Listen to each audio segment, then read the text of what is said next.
Hey friends, so we're here at Universal's Islands of Adventure, and after a strange turn of events on Friday, May 14th,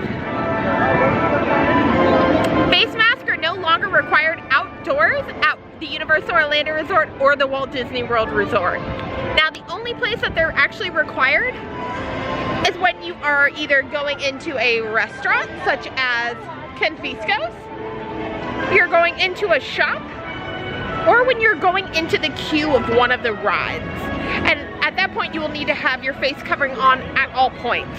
Now, if you feel more comfortable with wearing a face mask, you absolutely can wear them at all times. This change was made in relation to the guidance from local and national media.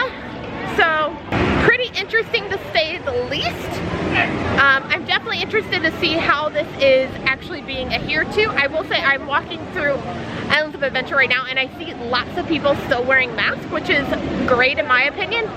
Personally, I am vaccinated and I have had both doses of my vaccination, and it's been 2 weeks, so I am fully vaccinated, so I do feel more comfortable walking around without it on. We're also going into the hottest part of the year, so it's definitely going to make things a little bit more comfortable as you are walking around, but it's definitely unique. I was kind of shocked to hear this happen, so not that it's a bad thing, not that it's a good thing. I'm kind of impartial to it. I personally, if I'm in an area that has a lot of people, I would probably wear my mask anyway, but not having to makes things a little bit easier, especially with eating or drinking. You can actually like drink and walk around, you know, grab a Starbucks and walk around with it, or get an icy or refill your freestyle cup here, which is super awesome. But yeah, definitely weird, especially with how fast it happened. So Universal actually announced their mask update on Friday, May 14th around 8 p.m.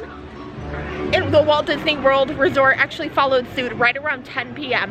which is super shocking to me. I figured they'd at least give it like maybe a week, maybe a couple days before enacting it, where nope, no, it was just enacted immediately almost. Super interesting. One thing to note, at Universal's Volcano Bay, there is no mask required there at all actually, whether it be on the bus over, which is not being completely filled, which is why I assume they aren't requiring it. They're also not requiring it on the water taxis, which are also not being fully filled, and anywhere on Universal's Volcano Bay, which is kind of different, I'll say that. This is probably the weirdest thing. The best thing, but the weirdest. Just drinking and walking around. I'm not mad about it though. Hopefully this will encourage more guests to stay hydrated while they're at the park. We're heading down near where the Velocicoaster is, because they are doing technical rehearsals. They are doing technical rehearsals right now. We're gonna see what the wait is, and if they're even like doing, I believe they are. I've seen a lot of people leaving this area, but we're gonna try to get on it again because it's so good.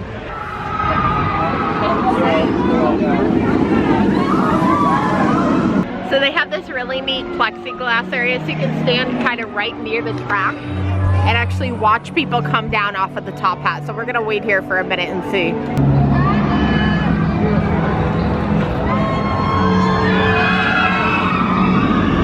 And they do actually have the single rider line open, which is pretty cool.